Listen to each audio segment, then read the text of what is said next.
Welcome to another edition of the BlueWhite Tailgate Pawcast. Andrew Callista, Frank Bonanni of the York Daily Record, and Mike Gross of the Gross Rational Product here to take you through another week of Penn State football coverage. It's Big Ten Media Days, guys, but out in Vegas. Before we get to that, I just want to thank, I'm rocking a Masters t-shirt here.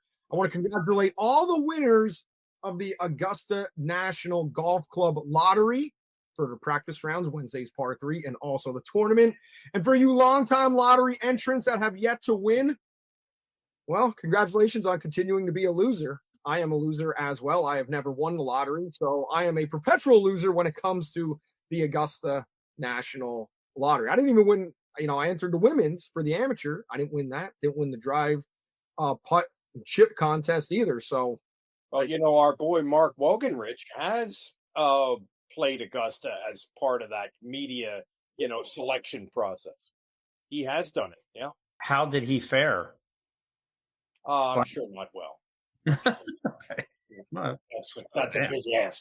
That's a big ask for anybody. I think that's a new topic of conversation next time I see Wogie. He's also a listener to the podcast.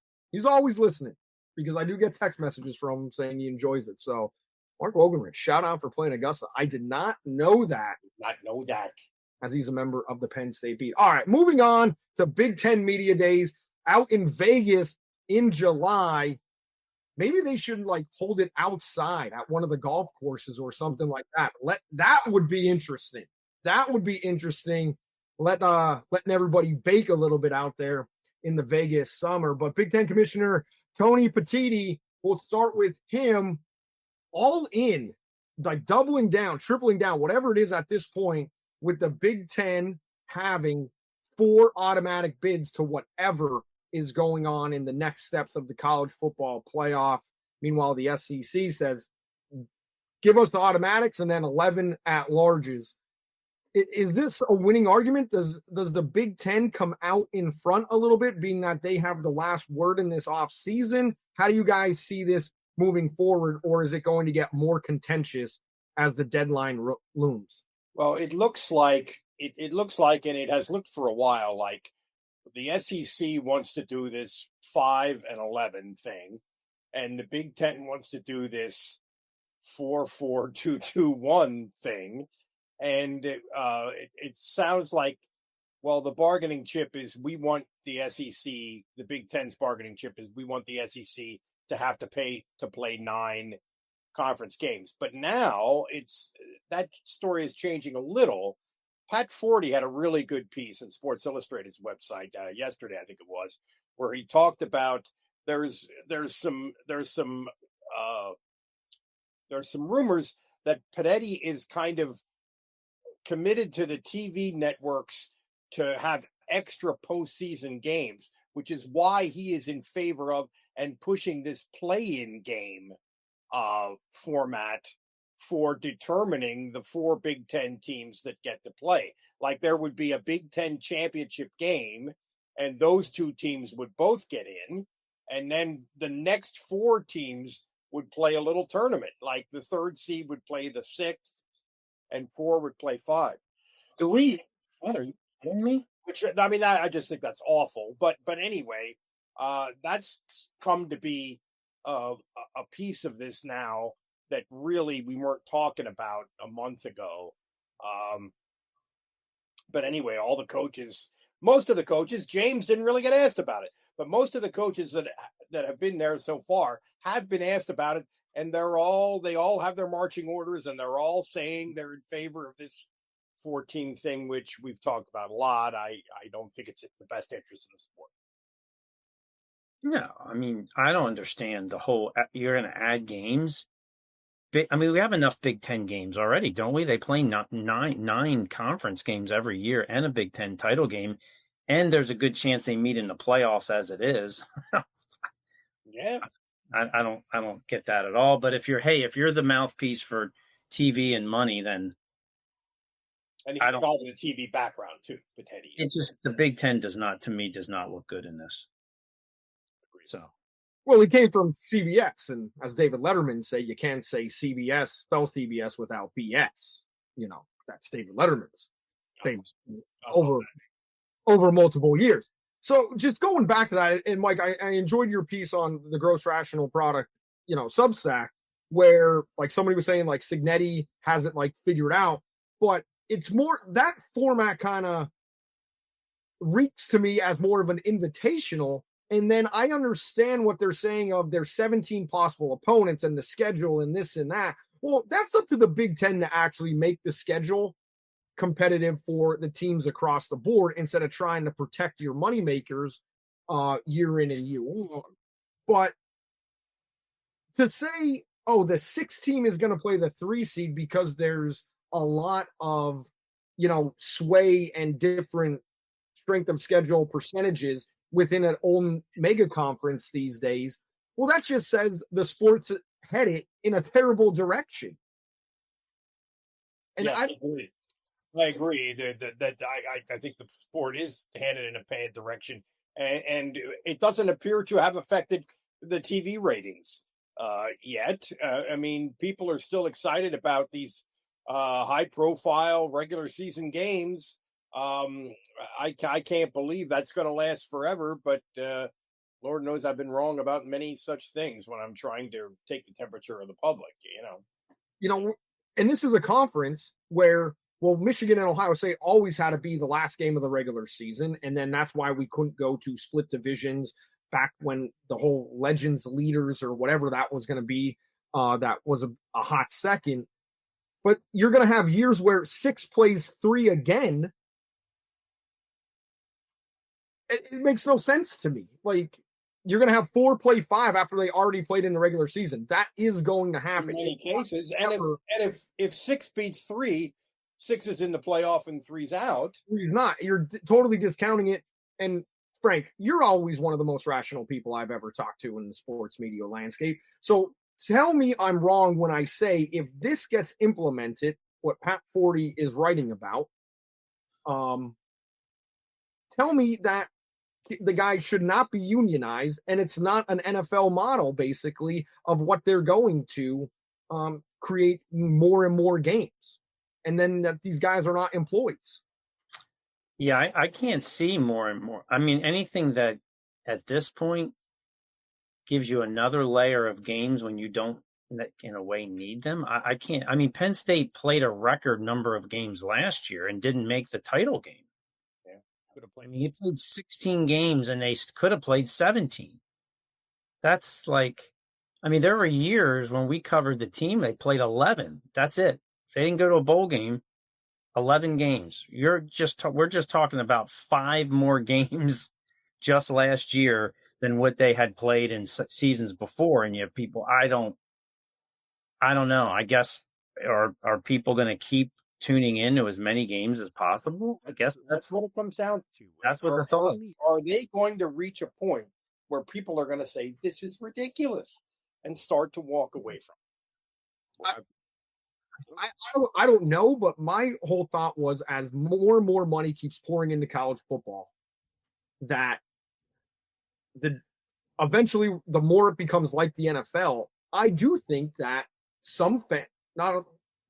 let me rephrase this. I do think a lot of fans will eventually tune out because it's like, if it becomes the NFL, why are we going to invest so much into guys that are not as good as the NFL?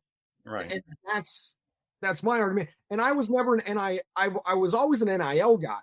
Earn what you can off your name, image, and likeness. I was never for direct payments, and I'm never for what NIL became about. I'm being recruited. Now I need some cash payments and some guarantees. And I just, again, it goes back to leadership and allowing all of this out of the bag. So much money involved, not enough of it being invested back into facilities across entire athletic departments, and is how we've got to this situation. Staying with the Big Ten commissioner, apparently he loves to go to bat for his own teams in his conference because he tells the NCAA Infractions Committee, which is slightly on par with some UN organizations and also FIFA in terms of things, that they don't need to involve their noses anymore regarding the Michigan sign stealing scandal. He's saying, butt out. Now, he didn't get to the meeting. It was a letter because he was recovering from hip surgery and hip replacement surgery. Hopefully that's all going well for him. But what do you think of the Big Ten commissioner telling the NCAA to butt out of any investigation regarding Michigan sign stealing controversy, that it has completely gone away and it's been handled appropriately? Go ahead, Frank. I mean, where does he have to say in this, really? But, I mean, that's all. I don't. Yeah, he acknowledged, by the way, yesterday that he did write that letter, or the day before, Tuesday, that he did write that letter, and I suppose that's fine in terms of kind of fighting for your league and everything. Yeah, I suppose it's fine.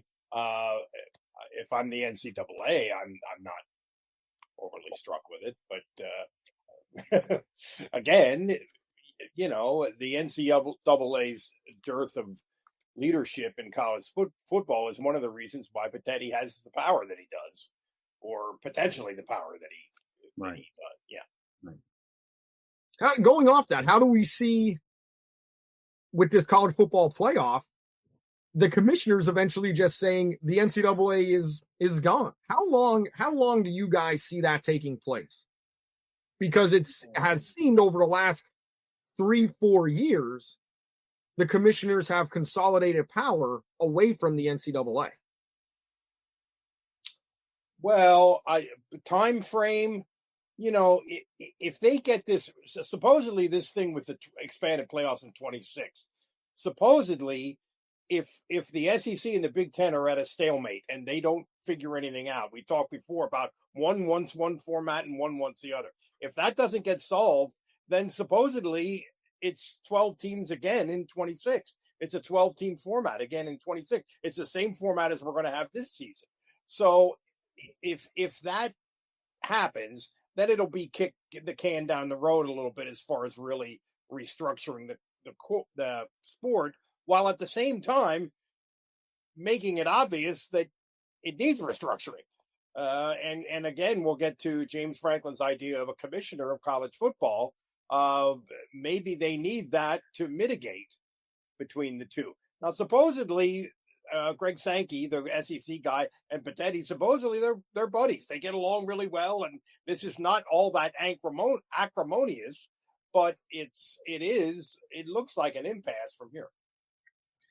Yeah, what's wrong with 12? I mean, I don't see a problem with 12 games or 12 teams in the playoff. I don't see an issue why you that would certainly not be a disaster if they now again they've changed the seeding. There was a seeding problem last year that has been changed. So you do that for another year. I mean, that's fine. I mean, to me, you created the basis for what everybody or so many people have wanted for so long. You finally created it.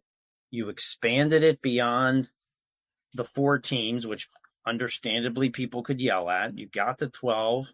You played 1 year. You tweak it. I don't understand. Yeah, I don't know that you have to rush to adding more teams necessarily. What was so wrong? Well, that's sort of the nature of things, that we rush, that we rush and we expand and we, reform. Is a real good example of the playoff format the way it is now is because, Penn State would have made an expanded 12-team playoff almost every year. And I think a team like them could have a really good argument as, well, this is why you should have more than 4 in there and redo the structure of it, because there's plenty of teams that are really pretty good and consistently really good that aren't getting a chance. Well, now they got a chance. You can tweak it to, like we've talked about here before, where you're not giving out automatic bids to everybody that, that doesn't deserve them necessarily, but 12, fine. I think we're good. I'm looking forward to this coming season and thinking that the structure is okay. I would agree. I mean, if I was king of the world, it would be an 18 playoff, but 8? 12 is fine. 8, yes. 18. I hope I didn't say 18. I meant 8. You want less teams, okay? But 12 is okay. If we have to go through 2026 with 12, that would be fine. I'm fine with 8. I don't like 12. And the reason being is I think there are some teams that the college football was always unique. Not saying it was perfect. It always had controversy. But for a lot of seasons, it was, well, this team won a national championship. They earned the national championship.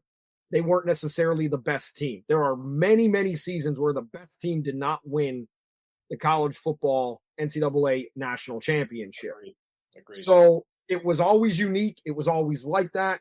I don't think really we're having a discussion for 16 teams. If Alabama would have got in over Indiana, I don't think there would have been a rush to have that done. I think they see money. The money argument, yes.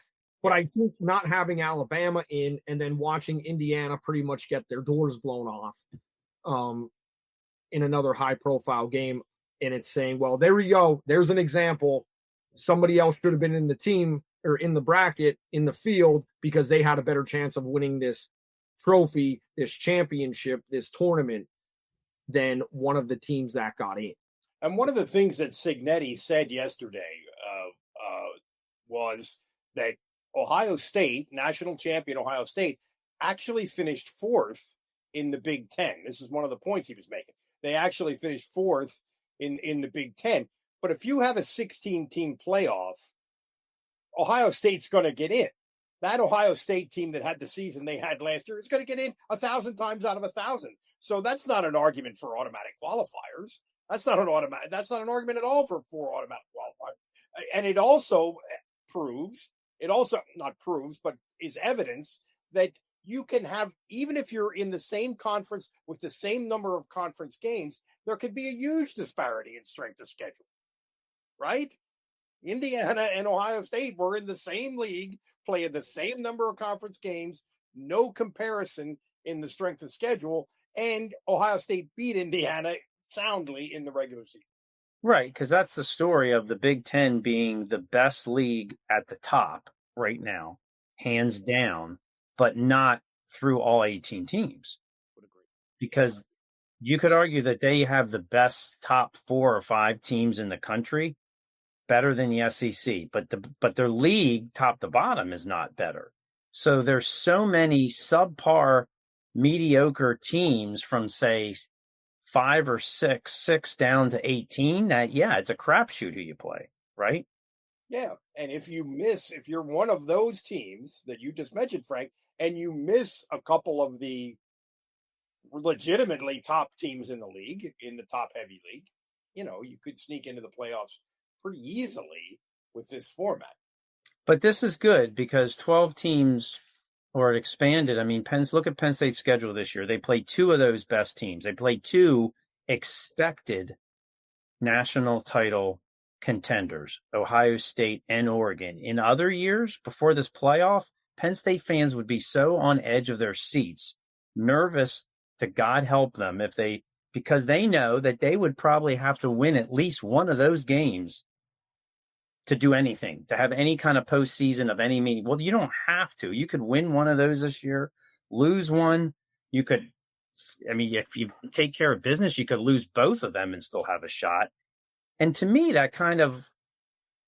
that's a better feeling going into the season. I mean, that's the way it kind of should be. Who cares if Penn State, in one way, plays the 3 games they do to start off when you could be looking at them playing 16 games overall again, and they play Oregon and Ohio State. That's good enough. Yeah, Oregon and Ohio State's like it used to be in divisions. It was Michigan and Ohio State. Same thing. Right. So how about the vibe?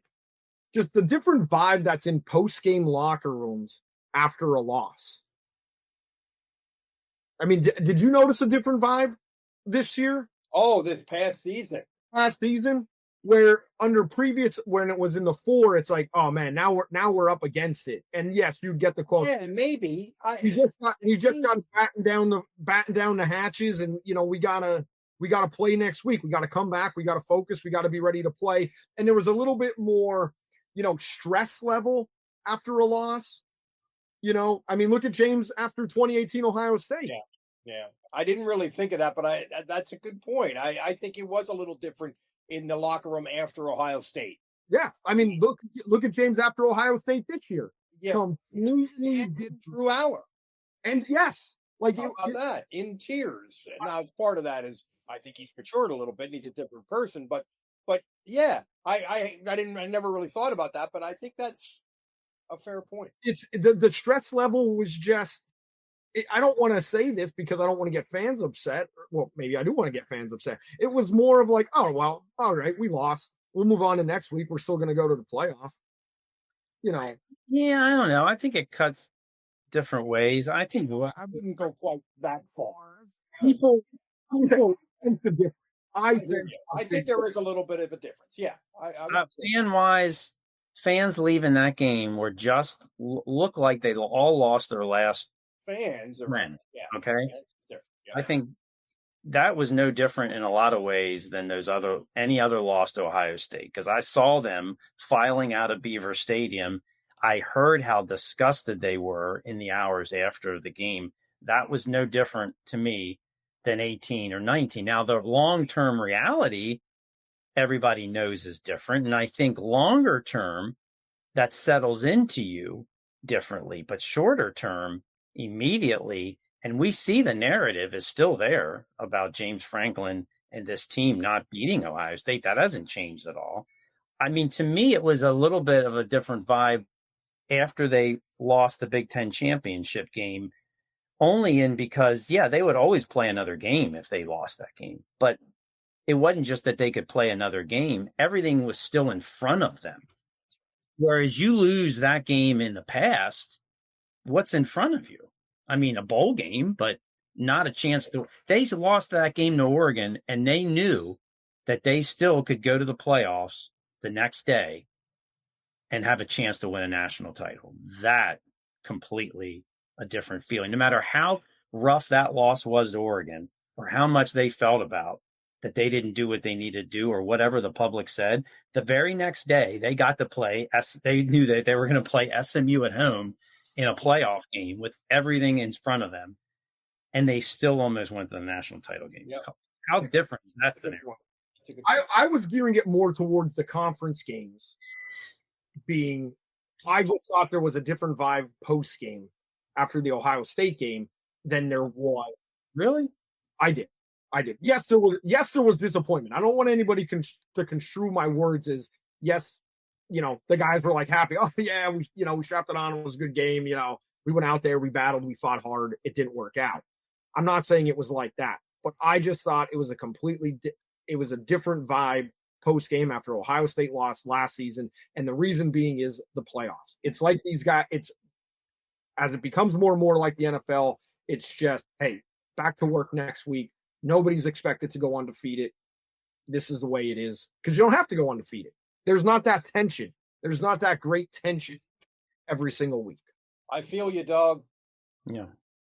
Now, James Franklin, he's not feeling the vibe, since we're talking about vibes. He's not feeling the vibe out in Las Vegas at his solo podium after we cover 15 minutes of everything at the big podium. Now we get solo podiums at these media day things.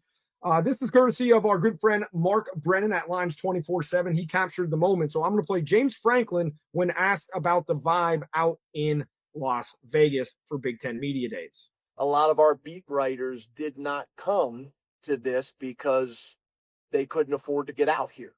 And the majority of our teams are near Chicago, where this used to always be. The majority of our teams are near Indianapolis, where this used to be. And it creates a different environment.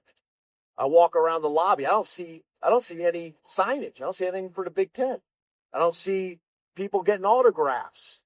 I don't see, it's a different vibe and it's a different feeling.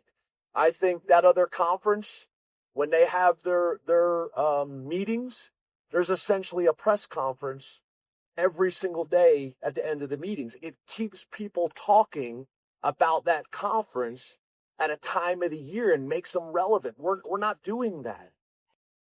Thoughts on what James Franklin is saying, and I do have an email into the BlueWhite Tailgate Pawcast. You can email the show, BlueWhiteTailgatePawcast@gmail.com, referencing this comment by James Franklin. But Frank, let's start with you. Your initial reaction to hearing James Franklin talk about this, and even referencing that other conference, meaning the SEC. I'm surprised he didn't call it his previous conference institution. Well, I'll read into it this way. I kind of leave the media part out of what he's trying to say, because he's not really, even correct necessarily on that. But I think what he's really getting at is that you're making these guys fly to a place that has no affiliation with the conference, a couple of time zones away. And then when you get there, there doesn't seem to be any real support that this is the Big Ten. Like, we're embracing Big Ten media days. We're promoting the Big Ten here. You're going to Las Vegas, and it's like you're just plopped there and you're having interviews done. And I think that whole vibe is really what didn't sit well. Like, if you're going to put us through all this, why are you not promoting our league and our team better? Like, we feel like we're just dropped into Vegas. I mean, it does, the media part of it. I mean, it's the end of summer, it's Vegas, but it wasn't a more expensive trip for media to go out there than it would be to go to Iowa. And people are going to go to Iowa because it's a game in October.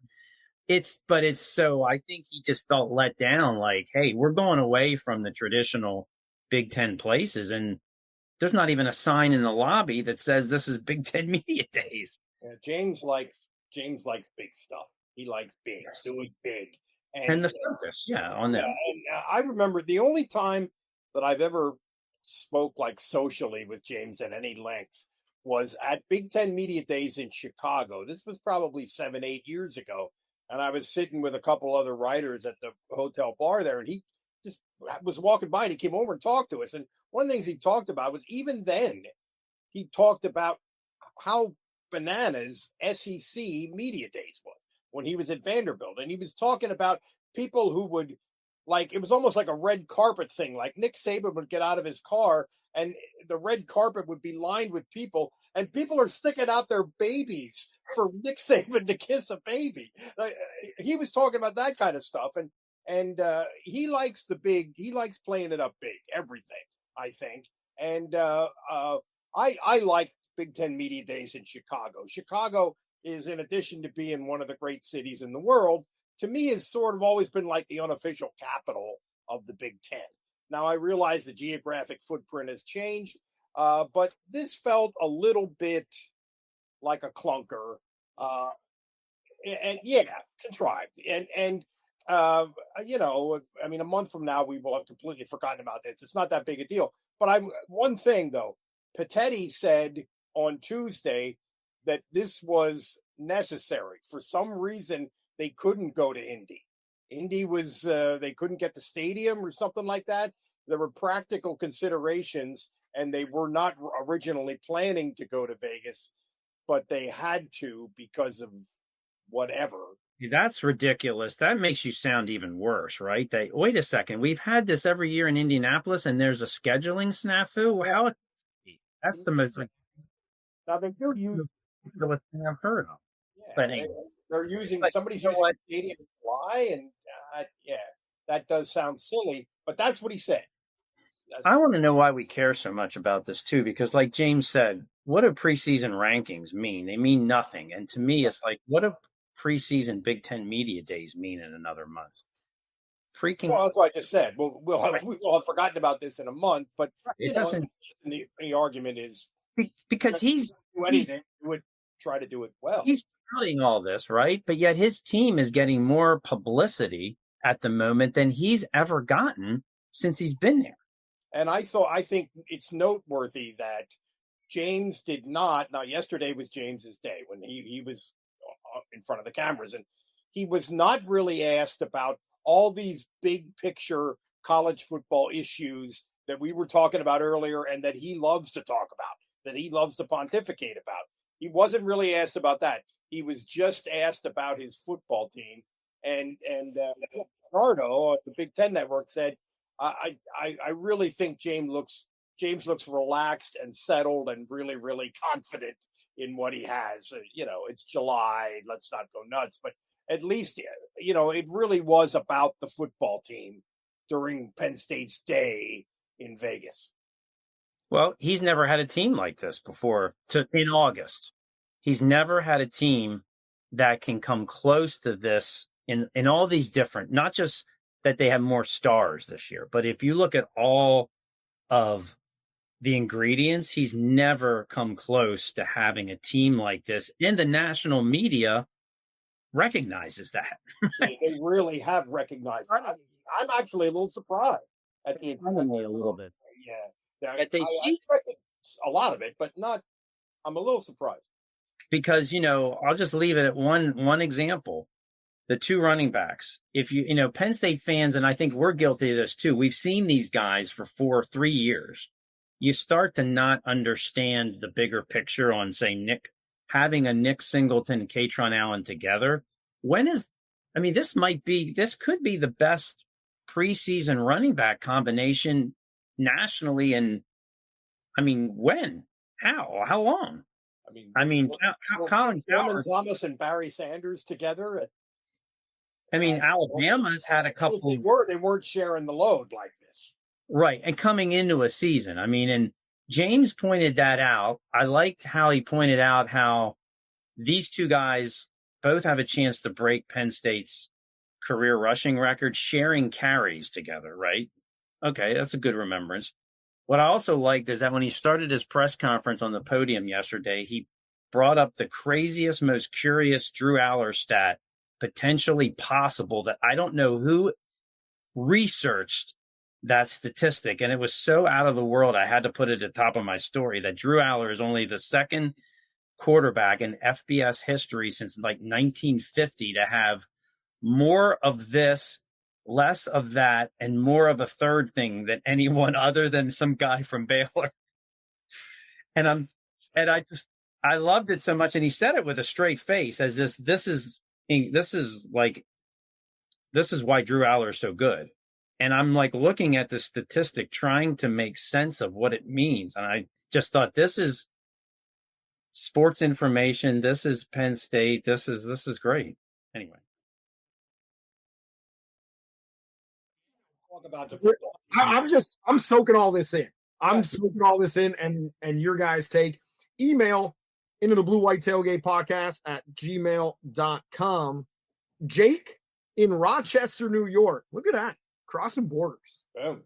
Going into Rochester. We've done that before. We've had an email from Jersey, but it's Jersey. So we appreciate all folks. Have we had international email yet from outside? No, we have not.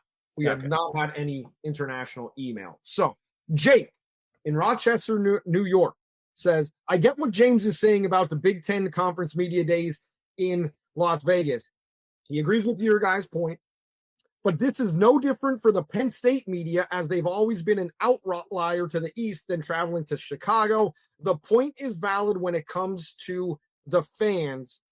The Big Ten does a commercial that goes coast to coast. If they're going to move media days out of the Midwest, they should be moving it into all of their cities. I happen to agree with that take. Now, I'm not quite sure what Big Ten media days would look like, say, in Seattle or in an LA, but they have done, the Big Ten Network at least, and Big Ten Conference has done stuff with the last expansion when Maryland came in down in DC. So, there's plenty of things to go around. I think it would be interesting to sprinkle it in Detroit, have it at Ford Field. RFK is being rebuilt. It'd be pretty cool to have Big Ten Media Days right down there along the Potomac. It'd be cool to have it at Madison Square Garden Theater. Yeah, you could do it in New York or Philly or really almost anywhere in the country. Let's not get too crazy, Mike, going to Philadelphia. Let's not get too crazy. I say that in I know where Philly's at. So even my senses. No, but I could see that. But to me, James has a relevant point with the fans. Even when it's at the fancy hotels, the Chicago Hilton. I was never a big fan of McCormick Place out in Chicago. Well, but I thought the best was the place on Michigan Avenue, that hotel on Michigan Avenue, which, by the way, was the hotel at the end of the movie, the Harrison Ford movie, The Fugitive. Great ending. Great movie. Yeah. Great ending. That sort of chase scene on foot at the end of that movie took place in that hotel. I distinctly remember at McCormick Place, Scott Frost wearing camouflage, I believe they were camouflage cargo pants. They were definitely cargo pants, just coming over to the bar and having drinks with the Nebraska media contingent, which at the time was a lot. But I remember that at McCormick Place. I also remember chatting up Harbaugh at the Hilton and McCormick Place. I'm not that big of a fan of it being in Indy at the stadium. I know the setup is very nice. I know it's convenient, but I always thought it was more, you got more interaction, those social interactions like you talked about, Mike, in Chicago at the hotels that it was being held at, which I always liked it. Chicago was my favorite place to do it. And I haven't gone for a few years. I mean, and for economic reasons, with my former employer and now on my own. It's something you can cover the team without. You don't need it. I always thought it was kind of useful and helpful, but you don't need it. So, and again, we will have forgot about this completely in 1 month. Frank, you talked about the expectations. That and James looking relaxed, being relaxed, the point being made about that. Colin Cowherd, I believe, has Penn State playing Texas for the national championship. You had a good summary on York Daily Record website about the preseason honors. Penn State guys are getting a lot of recognition. In terms of the Big Ten preseason honors list, they have 3 guys. Ohio State, 3 guys. The only school to match that. Preseason expectations, Cleveland.com. They always put out their poll, and USA Today, for the first time, Penn State tops the Cleveland.com poll, which polls a lot of the writers across Big Ten, getting 1 more vote than Ohio State, and USA Today picks Penn State to win the Big Ten as well. Yeah, the national stuff will come out next month, but for just the Big Ten, that kind of almost goes with the national stuff, right? Because who won the last 2 national titles? Well, Big Ten teams. And Penn State's favored to be one of the ones in the running for 3 in a row. And if you could win the Big Ten, and you gotta beat the people in the room before you can beat anyone else. That's a pretty hard chore to do. But if people are, the Cleveland.com poll, Penn State has never been predicted to win that in 15 years. I know it's the preseason and polls don't mean a lot in July, but it does say something that it says something about the way they're perceived. All of this does. I agree. Yeah. Right. There's a way. And the thing is that it's a coming together of forces where Penn State is one of the only teams that has a third year starting quarterback that people know of, glitches or not. They have him.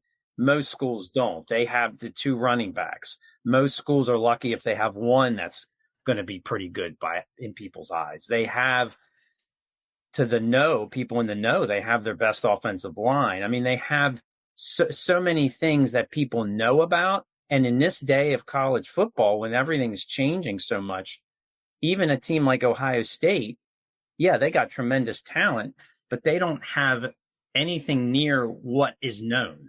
And I think James has never had that in this degree. I love to go back to 16 and 17 when they won the Big Ten and then were really supposed to be really good the next year. They had all that star power, but Saquon Barkley was running behind an electric football offensive line, right?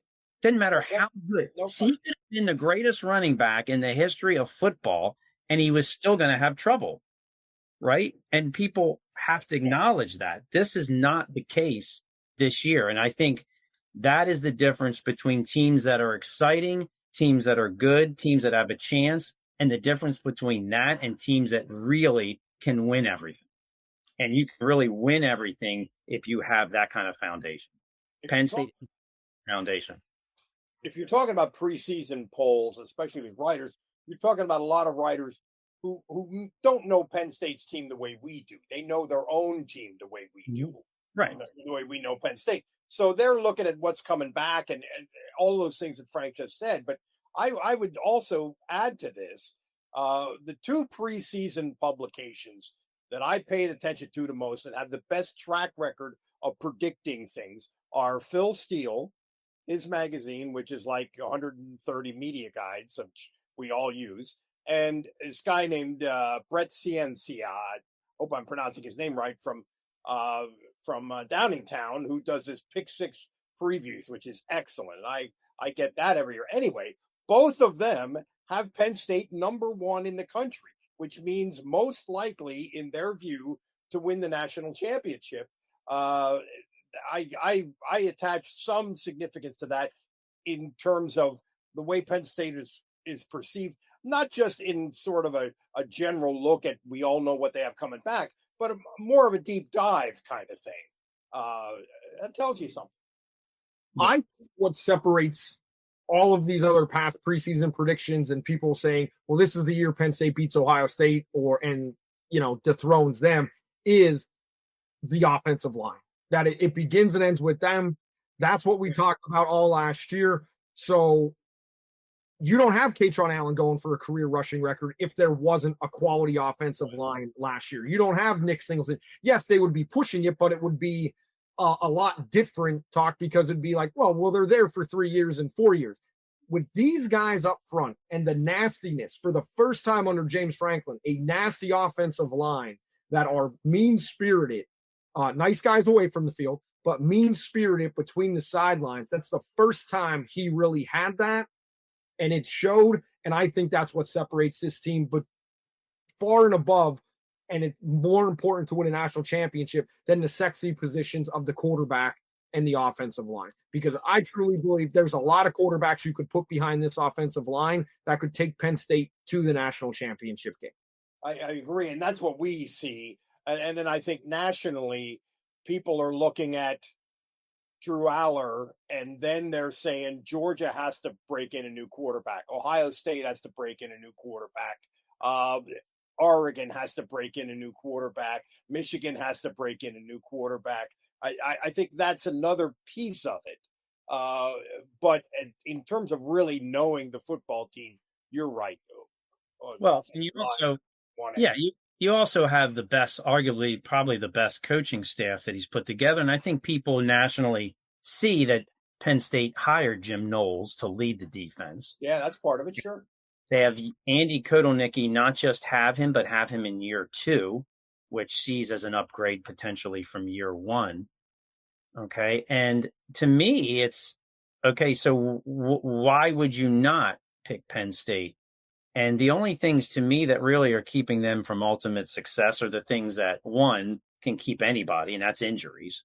We don't know that, right? Who's going to get hurt? Some important players are going to get hurt. What we don't know is who they are, how many of them, and to what extent, right? Because it's a big difference between Nick Singleton being injured last year, but yet still playing through the season and getting healthy, or Nick Singleton being out for like half the year.